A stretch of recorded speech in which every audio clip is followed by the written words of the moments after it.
So this is a kind of a weird one too. I think this is a Sweethorn acacia. Sweethorn, yeah. I have a smaller one. But they have like a really small, even for acacia, a really small leaflet.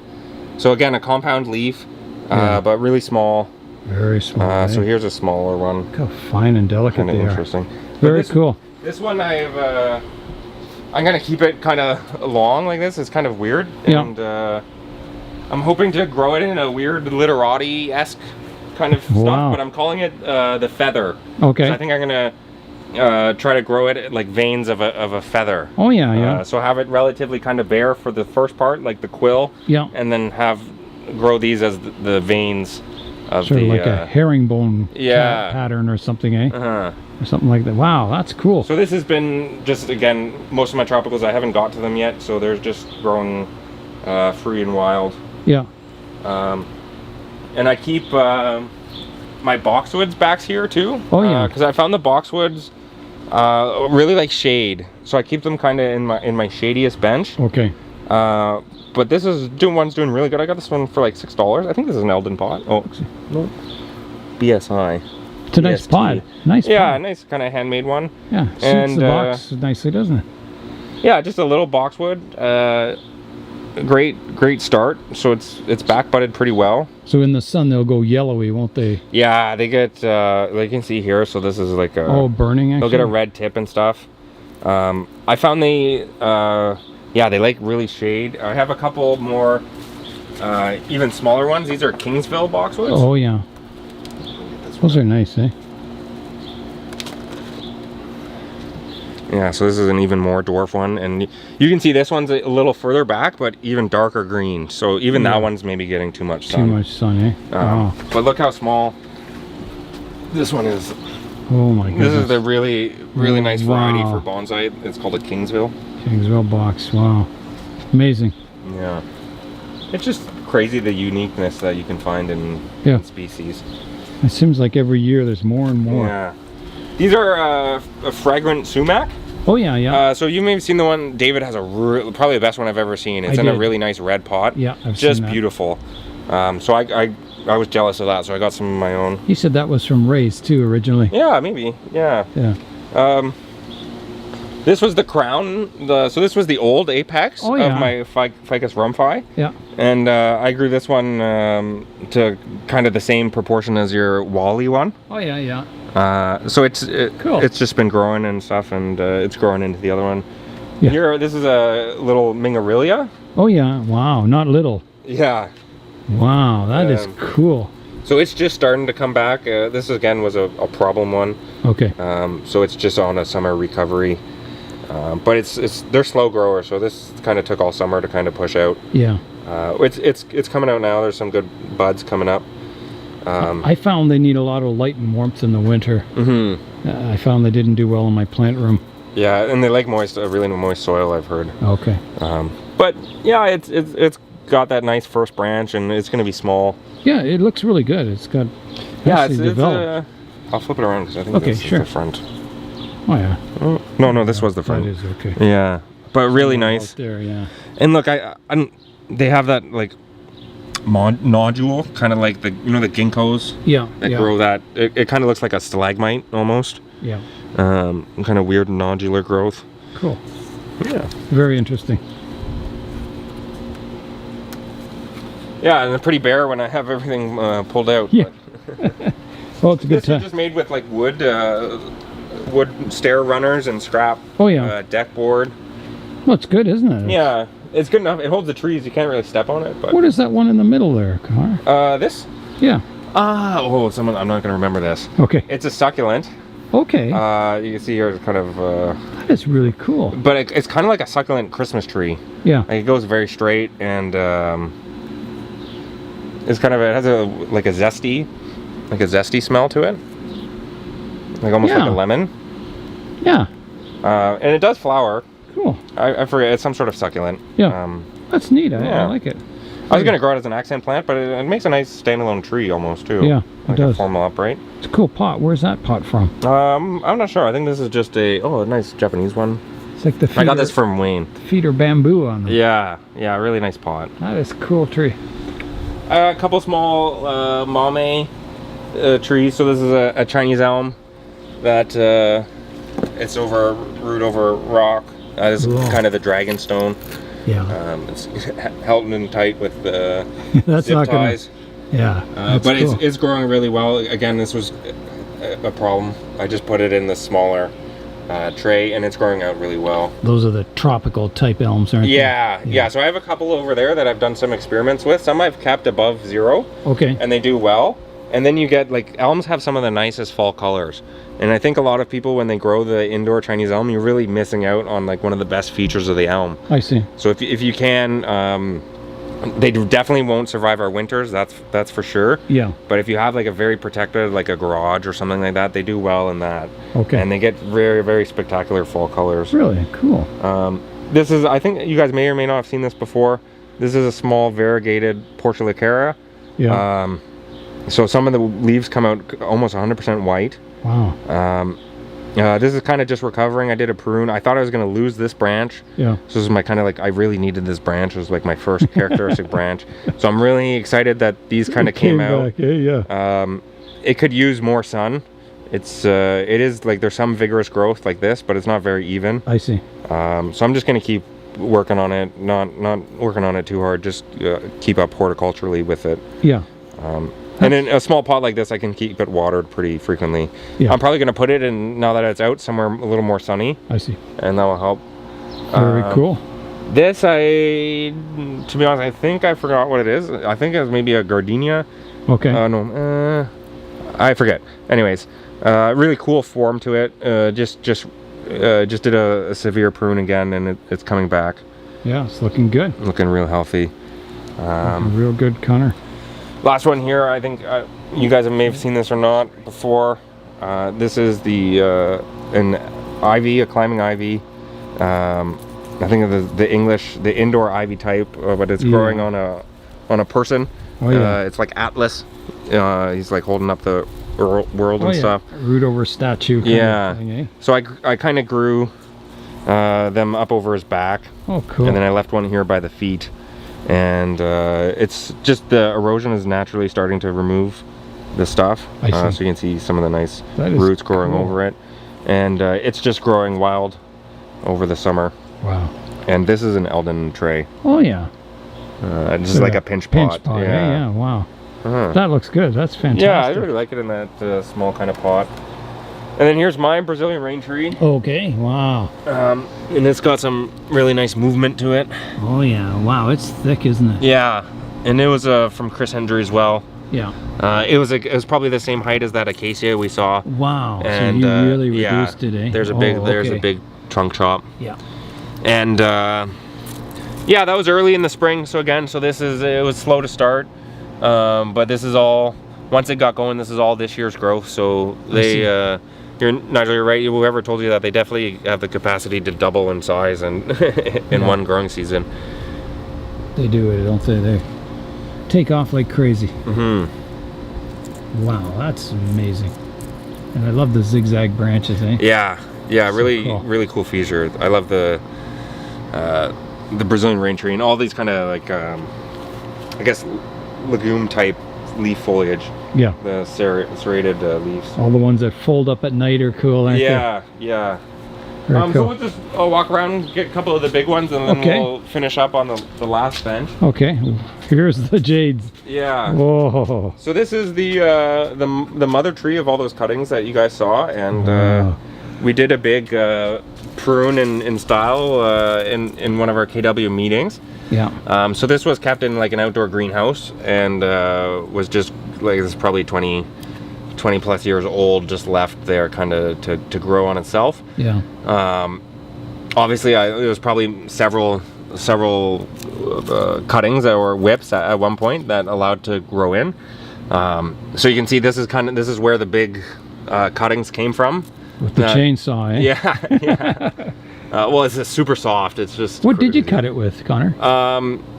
Just like big succotiers. Okay. And then I think you may have told me this, and then you use your thumbnail to kind of smooth it flush. Yeah. Yeah. And then I put cinnamon over it. Cinnamon is like a natural kind of cut paste, I guess, or fungicide and insecticide. Yeah. And then eventually just dried away. So you can see they're healing up real nicely. They're getting a skin on them. The second skin is there. Yeah, like ones like this, so they'll be gone in a few years. They'll disappear, blend in. Yeah, and a lot of new growth. So obviously, like I cut this back in the spring, so it didn't really like being inside for a little bit. It did recover inside, but now that it's outside, it's growing really strong. Interesting color in the leaves. Like almost a dark purple or something. So it's not the generic jade. Yeah. I'll show you what I think is the generic jade up front. Okay. This one has a like tighter, almost like a pink pixie variety, but of a jade. So it's a tighter like column, like going straight up and down. And then, like you said, it has like this red tip. Yeah. And the more sun you give it, the more red it gets. It goes darker, right? Whereas a regular jade goes lighter, reddish, lighter in the sun. Yeah, it's kind of strange. It's cool. I like it. I had this flipped around so you can see. This is the shade side, obviously. I see. The back is much stronger growth, actually. Like I missed actually a lot of this apex. Yeah. So now you're going. So now I flipped it. Yeah. And we'll keep growing it out. That is awesome. Wow. I don't envy you the day you have to. Kind of close. Oh, yeah. Someday you'll have to get a pot for that. Yeah. I don't know how I'm gonna do it. Maybe I'll try to. Yeah, but if I make my own, it's gonna be really heavy. But yeah, this is kind of. I don't know what you do. I do a lot of this wood stuff, so it can stay in here for a while, and it's not even in. I didn't have enough bonsai soil to fill up the whole volume. It would take a lot. Yeah, so I did a 50-50 mix of bonsai soil and kind of peat. And what are the things in the corner here, these tubes? Oh, they're just keeping up space. Okay. So I just put them there so I didn't have to fill it with soil. Yeah, it just takes up space. Yeah, it's quite heavy. Like I can only really move this once a year in and out. Right. So me and my girlfriend have to move it.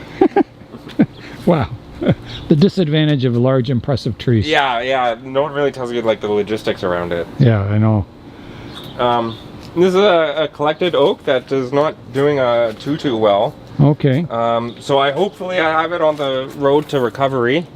But I think I was having water troubles, obviously. So at first I think I was overwatering it. Yeah. Oaks really like to dry feed. They don't really like to be overwatered. I see. Generally. So what I had it in 100% sphagnum moss. I see. A classic Connor move. So I collected it and then I put it in the sphagnum, and it was really good at first. Like it responded really well. It really liked that as new roots grew. Yeah. And this is its first flush from the spring. Really went well over the winter, flushed out. Yeah.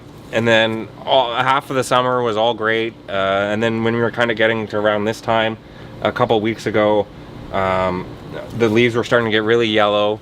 I see. So I think I was overwatering it. And then to compensate for that, I went too far the other way and I underwatered it. And that's where it got to its state right now. So you can see a lot of this leaves are dry. Yeah. But you can see it's kind of interesting. Oaks are really resilient. If you get a close up here, Nigel, you can see that the near the stem of a lot of the leaves are still a nice green. Dark green. So I'm hoping that continues to I don't think I've lost all these leaves. They're still photosynthetic, aren't they, in that area? And I'm hoping that this pushes back out. If not, there's some strong branches down here still, isn't there? In the buds, there's still buds. Yeah. So it's gonna struggle through the winter again. I'm gonna have to protect it in the winter, which I was hoping it would be okay outside. Yeah. Because it's native, like it will be okay outside, but it's just too weak, and I don't want to lose. It's a beautiful twin trunk. And do you know what kind of oak it is? This is a white oak. White oak, yes. Yeah. This is our native white oak. I'll show you. I have a couple English oaks, but this is a unique, I think, for the size of the leaves. Like this almost looks like an English oak, but like our white oaks are normally twice the size of this. Yeah. And it's just a very naturally dwarfed tree. Yeah, with lower branches and movement and everything. And really, really thick. Well, hopefully we'll see it next year, Connor. Yeah, I hope so too. I think I got it in time, and I moved it. I moved it out of the moss and into my coarse bonsai soil. Okay. So I think that's going to help with the watering. And lots of drainage in the pot there. Yeah, yeah. Oh, well, hopefully it'll recover and do well then. I think so. So this is another new variety of mine, and you guys can see I had a big go for this cork bark maple, and I think this is probably the nicest one I've ever seen. Yeah. Like, look at the base is all 3.5, very nice and radial. Yeah. Great bark all the way down to the base. Wow. The only real, and it's a real problem, is the branching.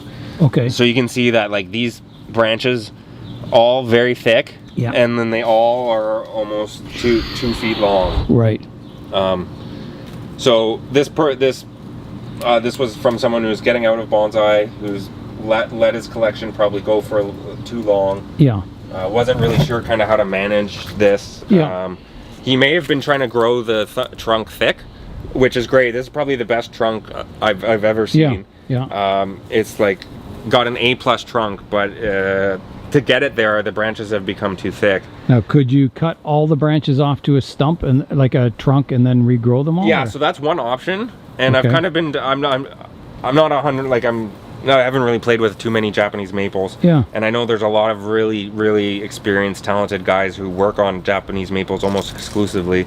So I've been in discussions with a lot of them, and something of this age, basically, if I was to kind of do a Hail Mary of all Hail Mary cuts and kind of cut it back to here, there's a chance that it would, like, depending on the strength, it could very well bud back. I see. But the safer method, and I think this is kind of prime for it, I'm going to do self-thread grafts. Okay. So I'm going to take, like, these long Whips. extensions and bend it back and thread graft it onto itself. Okay, and then get branches going, then cut off the other ones? Yes, exactly. So I'm going to take, this is a perfect example. So I'm going to bend this branch. Yeah. And you can see here, broken. Okay. So too far. But good thing there's lots of other branches. Yeah. So I'm going to bend it back. The whippy ones, eh? Yeah, and then thread graft it in like that. I see. And then cut off the big ones. Wow. Maybe I'll try to air layer this. Yeah. So here, I'll show you guys. Or cutting. This is my Propagation Dome. Okay. And they're not, success rate is low this year, mostly because I'm trying new things and stuff. But there's some Japanese maple cuttings down here. Oh yeah. These are kind of unique, small Cotoneasters. Okay. A couple different varieties. So I just keep them in this dome underneath my bench, so they get a lot of shade. Shade a bit, eh? But you can see a lot of them are failing. Yeah. The ones back here are doing a little bit better because they probably have more shade. So yeah, so I'm just going to take it like this. It doesn't hurt, does it? Do you put the cuttings in and you might get one in a if they grow, 20 they grow. to survive, and that's all you need. You get one going. Yeah, so you can see, like, I'm just breaking apart the little ones and sticking it in. Sticking them in. If I'm just doing this quick, but you could use rooting hormone. That would help things 100%. And I see you've cut some of the leaves in half on some of them. Yeah, so on the Japanese maples, it's good to kind of like cut off the fingers. Yeah. To kind of reduce transpiration. Exactly. Is that what you call it? Transpiration. Transpiration, yeah. So not super successful, but again, this is not the grade A method. Like I could provide more humidity. Yeah. And less sun. It's mostly the humidity. Yeah. So you have to keep it near 100%. Otherwise the leaves will dry out. And once the leaves are dried out, game's over basically. Yeah. Oh, sorry. That's okay. Gotta be careful where I walk here. There we go. Okay, so we're starting down the deciduous bench now, and this section is mostly shade. It's under the kind of cedar and stuff like that. Redbud down there. Yeah, so I'm trying some. This is our Eastern Redbud. Yeah. And my girlfriend's mom has a nice big tree. So are these from seeds? Yeah, from seeds. Seedlings. Okay, seedlings. So they're taken out of her garden. I see, okay. And these are kind of strange, like they're hardy in the ground, but they're like, I think we must be just at the top of their zone. I had some growing and I lost them over winter. Yeah. I should have protected them more. Yeah, exactly. I think like, I just put them with my other trees, but I think they need to be in the ground. I think we're right at the top of their zone, basically. I think so. But spectacular trees. They get flowers before the leaves come out. That's one of my favorite parts. And you really don't see any kind of redbud. Mike Roussel has a one of the best ones is a Chinese Redbud. It's been in one of the Toronto shows. Okay. It's phenomenal. Yeah. Obviously in spring, but I think the Eastern Redbud has just as much potential. Yeah. Obviously, you're not showing it with the big heart leaves. It's a spring show. The spring thing, yeah. So here's another oak. Okay. So from kind of the same spot, and you can see, look at this cool thing, eh? Wow. So it comes up here and then touch the ground, and it has 2 roots. So there's a root set here and a root set here. That is very cool. You can see this was the trunk at one point. Yeah. It died back, and now it's growing all this. And is this an English oak? Or? No, again, this is a white oak. White oak, and look at that, eh? Wow. So collected way far up north. Amazing. And naturally dwarfed. Yeah. And it came with, I'm not sure what this is, Nigel. Maybe, hopefully one of your viewers will tell us again. It's a native crawling ground cover. Yeah. I think it's some sort of cotoneaster, because you can see it has these red berries. Okay. But I collected a bunch of them just to see. But they kind of have like, it's a ground cover, so they grow crazy and all around the ground.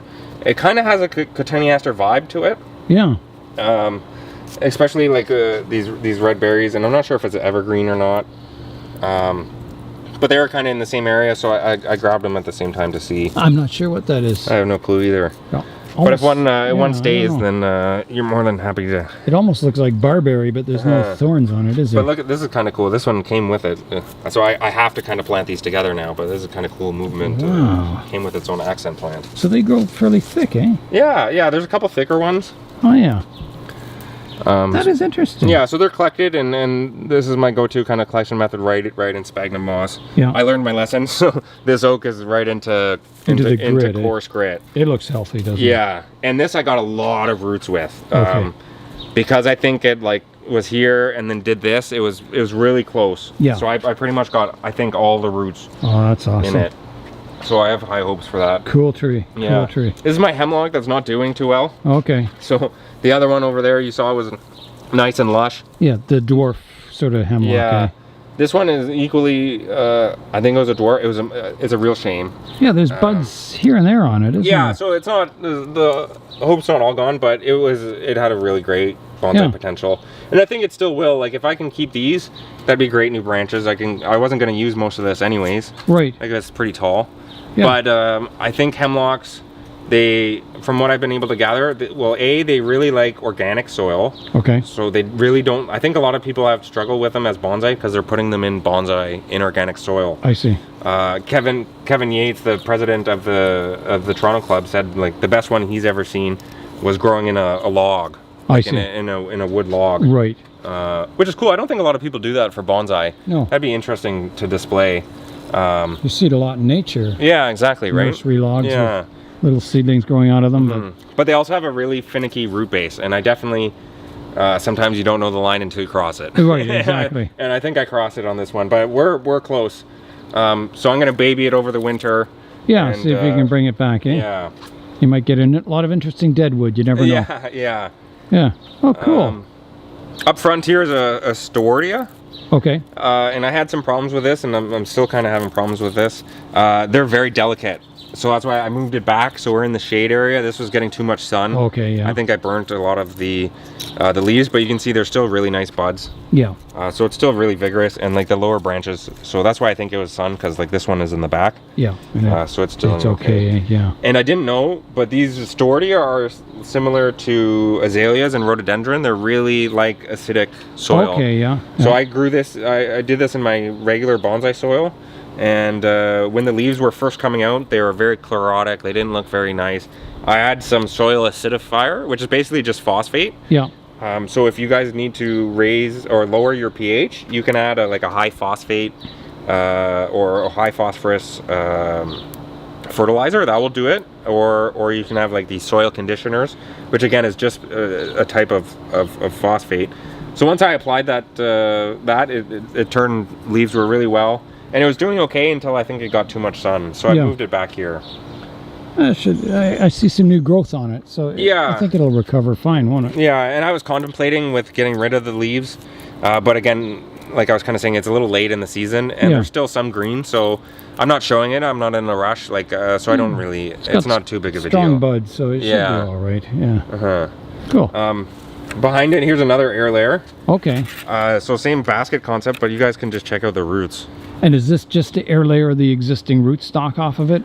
So this is so before I found that big fat paper bark or rough bark maple, I was really trying to find these rough bark Japanese maples. Okay. So the one over there is the pine bark, and this is called the Arakawa. Okay. So there's I've heard of that. Yeah, there's the two kind of rough bark Japanese maples, and same kind of thing. Like this was on a graft, so I'm air layering it to get it on its own roots. Okay. And it's doing really well, pushing out a ton of, like that's a carpet of roots there. Yeah. And the same kind of thing, you can see this is not perfectly level. I see. So again, I have it at like sitting on a weird angle to get this pot level. I see. To improve the radialness of the roots. The roots growing in, wow. Cool. Yeah, so we'll move quickly because I think we're almost out of battery. This is a porcelain berry. Okay. Really cool. It's starting to produce.